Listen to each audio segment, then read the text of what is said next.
On épargne principalement pour investir. Premier conseil, apprends à épargner. Deuxième conseil, apprends à investir. Quand je parle d'investissement, je parle de faire une activité rentable. Je parle de faire une activité rémunératrice. Robert Kiyosaki a écrit un livre intitulé Père riche, Père pauvre. Je nous ai toujours recommandé d'aller lire ce livre-là pour avoir une certaine connaissance sur l'éducation financière. Si je pose la question, est-ce que vous connaissez la différence entre un actif et un passif? Un actif, c'est tout bien qui te permet de produire de l'argent. Et les passifs, c'est tout bien qui ne produit pas d'argent. Par exemple, lorsque tu as acheté ta montre ne te produit pas d'argent. Ta montre devient un actif le jour où tu vends ta montre pour avoir de l'argent et peut payer un service. D'accord? Les riches passent plus leur temps à dépenser leur argent pour se créer des actifs. Les pauvres dépensent beaucoup plus leur argent pour investir ou pour se créer des passifs. Ce téléphone-là va te rapporter de l'argent, oui ou non? Si ça ne va faire que sortir de l'argent sans te faire entrer de l'argent, alors c'est un passif. Une belle chemise là sur Internet, voilà pourquoi. N'allez pas circuler sur Internet quand vous n'avez rien à faire. Tu circules comme ça, au moni veste asika. Tu circules comme ça, au moni nani chemise asika. Tu circules comme ça, au moni sapato et c'est pelissio. Et tu n'avais même pas le programme de dépenser ton argent pour acheter cette chaussure là. Mais parce qu'elle est belle, la convoitise, et le manque de maîtrise de soi t'emmène à dépenser pour une chose qui n'entrait même pas dans tes calculs budgétaires. Et tu viendras nous dire ici que non, non, en fait, le problème, comme j'avais dit la fois dernière, ce n'est pas que nous n'avons pas suffisamment d'argent. Le problème n'est pas notre capacité financière, mais le problème est notre éducation financière. Nous n'avons pas de discipline financièrement. Lorsque vous épargnez justement, il faudrait épargner en vous disant « je mets de l'argent de côté pour ». Mais les pour là, ça ne doit pas être des passifs. Pendant un mois, tu as épargné de l'argent juste pour acheter une perruque, juste pour acheter un jeans. Que les démons de la mode vous quittent au nom de Jésus. On épargne pour dépenser dans les actifs.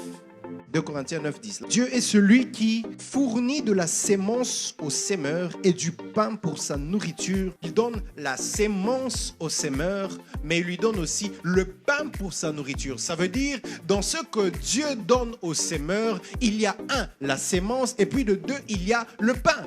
Chaque fois que Dieu te donne quelque chose pour consommer, sache que dans ce que tu reçois, il a aussi mis l'autre partie que tu dois mettre sous terre pour produire. Vous ne pouvez pas dépenser sans avoir pensé à ce que vous mettez à côté.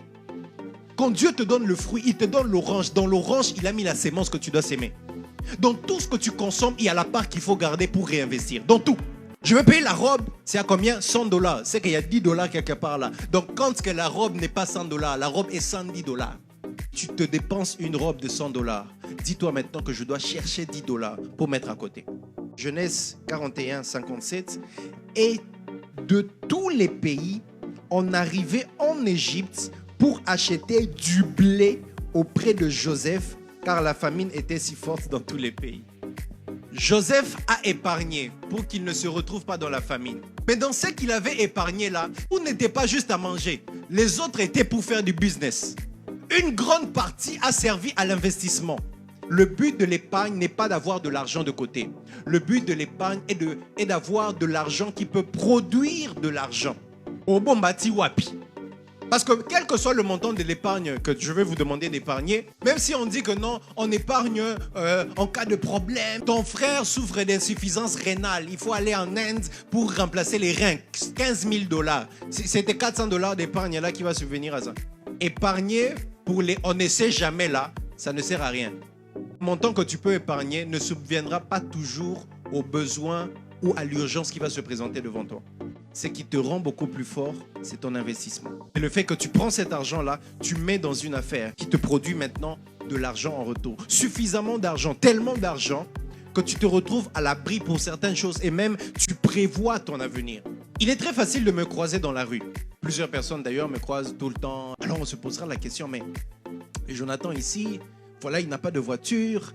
Pourquoi il n'a pas de voiture comme ça? Voilà, il nous parle de l'argent, il nous parle des finances. Parce que justement, moi aussi, Je suis dans mon temps d'épargne.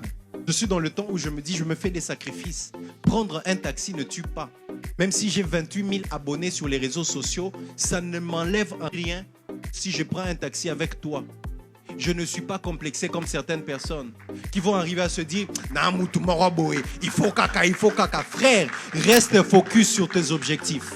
Parce qu'après, même certaines personnes qui ont des véhicules, si on regarde dans mes investissements, j'ai plus d'argent que certains grands véhicules même que vous voyez. Dis à ton voisin, arrête d'être superficiel. Et c'est comme ça maintenant que dans 5 ans, dans 10 ans, quand vous voyez quelqu'un faire un boom, voilà, il a tellement de choses que vous avez l'habitude de dire Azimbi Kisi. Pourquoi? Parce que lorsqu'on s'aimait, vous n'étiez pas là. On voulait aussi paraître comme les autres, mais on se dit non. Je prends ces 2000, je mets dans ça. Je prends ces 500, je mets dans ça. Frère, même la voiture que tu veux, la maison que tu veux, tant que ça ne te produit pas de l'argent, c'est un passif. 4 raisons pour lesquelles vous devez épargner à votre âge. Je les donne rapidement. Première raison, c'est l'ouverture au monde. Vous devez vous ouvrir au monde très rapidement. Connaître le circuit, connaître comment ça se passe. Comprendre comment fonctionne l'argent. Deuxième raison, le plus tôt est toujours le mieux. Parce que ça vous permet de commettre des erreurs. Quand tu commets des erreurs, tu apprends. Tu te forges, tu te bâtis un caractère. La troisième raison pour laquelle on doit investir tôt, c'est parce qu'on a plus de temps. Vous avez plus de temps. Vous êtes jeune, comme je disais, il y a certaines affaires qui vont produire de fruits que dans 10 ans, dans 20 ans. Par exemple, on est en train de vendre des maisons ici au dépassé l'Ancélé. Plus-value, ce n'est pas pour maintenant. On sait que dans 20 ans, par exemple, quand une cité va se créer là-bas, une cité va se créer là dans 10 ans, tout le monde ira là-bas. Et toi, dans 10 ans, tu auras quoi? 30 ans. Dans 10 ans, tu auras 35 ans. Dans 10 ans, tu auras 40 ans. Imagine-toi maintenant, dans 10 ans, pendant que tu as 40 ans, 35 ans, tu as par exemple toute une maison, toute une parcelle, tout un terrain au niveau de l'Ancélé, dans une nouvelle ville. Quatrième raison, tu as plus de temps disponible. Parlons de disponibilité du temps, on parle du fait que les étudiants, ils n'ont que l'école, la maison, peut-être l'église, tu vois, donc tu as plus de temps. Il y a un moment dans ta vie, tu n'auras tellement pas de temps que tu devras manager ta vie. Alors, parce que tu as plus de temps libre, tu peux l'investir justement dans les affaires.